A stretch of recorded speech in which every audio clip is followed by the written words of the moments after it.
Hi friends, welcome to my channel. मेरे channel पर आप सभी का स्वागत है। और आज जो टॉपिक मैं आपको बताऊंगी वो डिस्कस करूंगी मैं एरिस्टोटल्स व्यू अबाउट डिक्शन। उनका व्यू डिक्शन पर क्या था। पिछली वीडियो में मैंने बात की थी वर्ड्सवर्थ की, जिनका पोइटिक डिक्शन को लेकर क्या व्यू था और पोइटिक डिक्शन एक्चुअली क्या है, व्हाट इज़ पोइटिक डिक्शन, ये भी मैंने उसमें डिस्कस किया था। ठीक है, तो आज मैं आपसे डिस्कस करूंगी एरिस्टोटल का पॉइंट ऑफ व्यू, उन्होंने क्या कहा था डिक्शन के बारे में। ये मैं वीडियो बना रही हूँ, मेरे एक सब्सक्राइबर हैं, उनकी रिक्वेस्ट पर। आप भी रिक्वेस्ट कर सकते हैं, आपको जो भी पोएम, जो भी स्टोरी या नॉवल चाहिए आप मुझे कमेंट बॉक्स में लिखकर बता सकते हैं। और भी बहुत सी वीडियोस हैं जो मुझे अभी बनानी है। इसके बाद जो वीडियोस आएंगी वो सब्सक्राइबर्स की रिक्वेस्ट पर ही आएंगी। जो पेंडिंग पड़ी हैं डेफिनेटली मैं आपकी रिक्वेस्ट को लूँगी और उन पर वीडियो बनाऊँगी।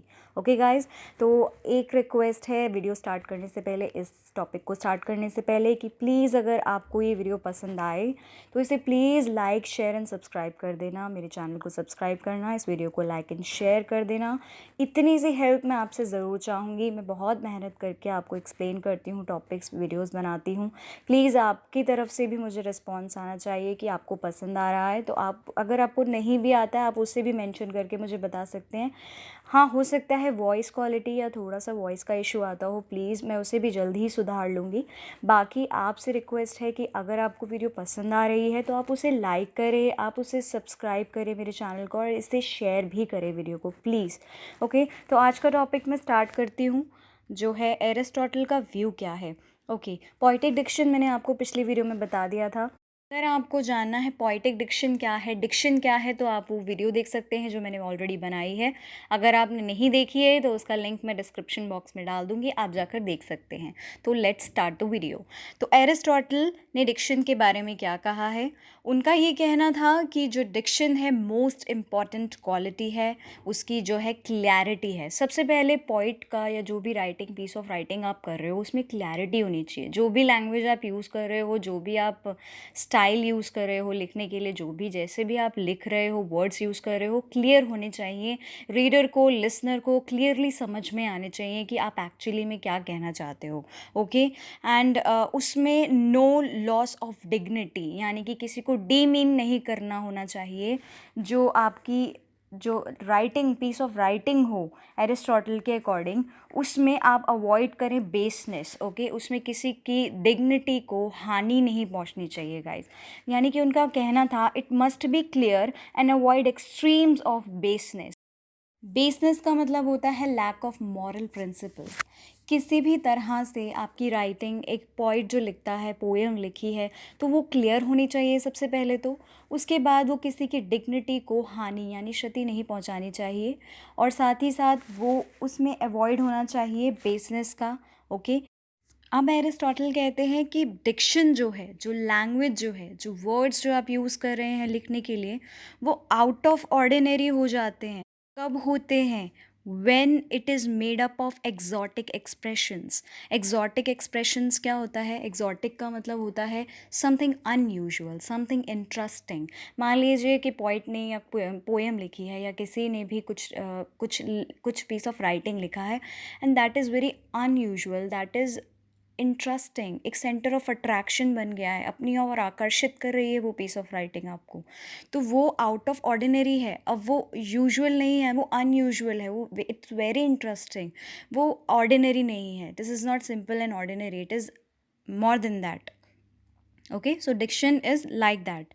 यहाँ एरिस्टोटल ये कहते हैं, जो कि है which are non standard words, metaphor and lengthened words. अब मेटाफॉर पर बात आती है। जब आप मेटाफॉर और लेंथेंड वर्ड्स का यूज़ करते हैं, इसका मतलब ये होता है। ओके, अब मैं मेटाफॉर की बात भी यहाँ पर करूँगी, बट उससे पहले there must be a balance. Aristotle कहते हैं there must be a balance between a clarity and exotic expressions.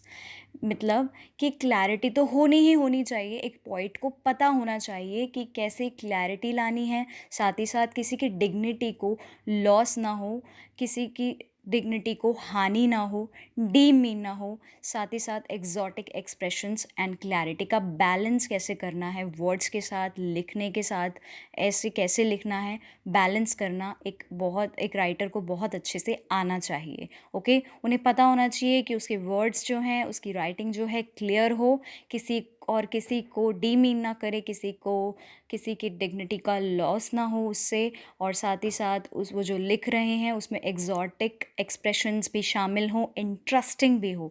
तभी लोग आएंगे, पढ़ेंगे, उन्हें इंटरेस्ट आएगा उसमें, और उन्हें क्लियरली समझ भी आएगा कि एक पोइट या फिर एक राइटर क्या कहना चाहता है through his words and writings.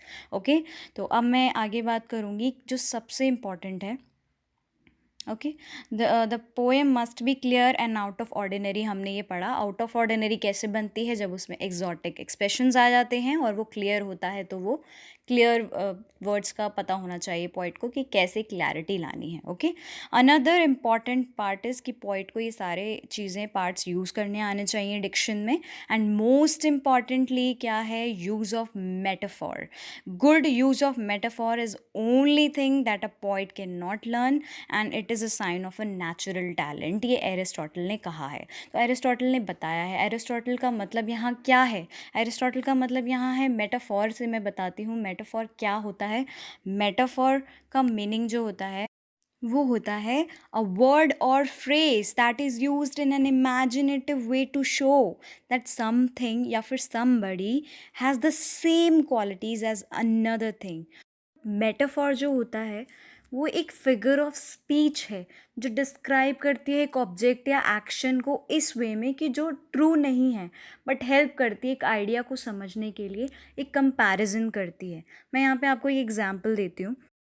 Example में बताती हूँ, she is going through a roller coaster of emotions. अब यहाँ पे जो मेटाफॉर है, ये सिंपली इसका मतलब है कि persons is going through a lot of different moods. तो ये एक सेंटेंस है, ये एक मेटाफॉर है जो यूज़ किया बताने के लिए कि वो एक डिफरेंट मूड से गुज़र रही है, बहुत सारे इमोशनल फेस से गुज़र रही है या गुज़र रहा है, किसी के लिए भी यूज़ कर सकते हैं। आई होप ये आपको समझ आ गया हो एग्जाम्पल के साथ अच्छे से।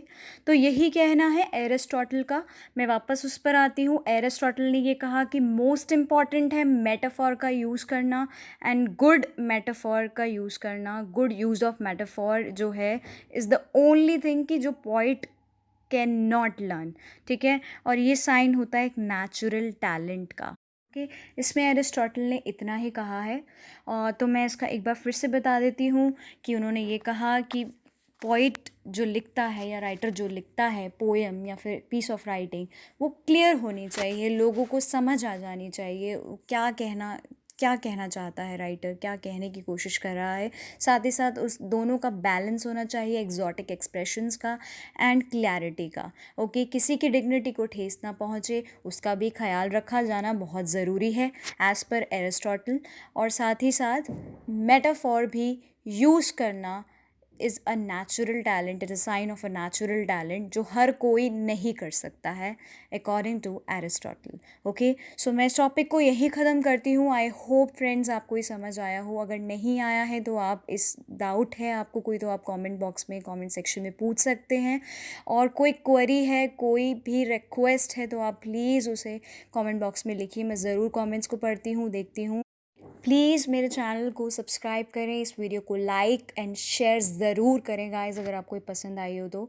एंड प्लीज़ इस चैनल को भी सब्सक्राइब कर दीजिए ताकि आने वाली और भी वीडियोस आपको मिलने, और जो भी आप आगे रिक्वेस्ट करेंगे मैं उसे ज़रूर बनाऊंगी, आप देख पाएँ। सो आई होप ये आपको हेल्प करेगी।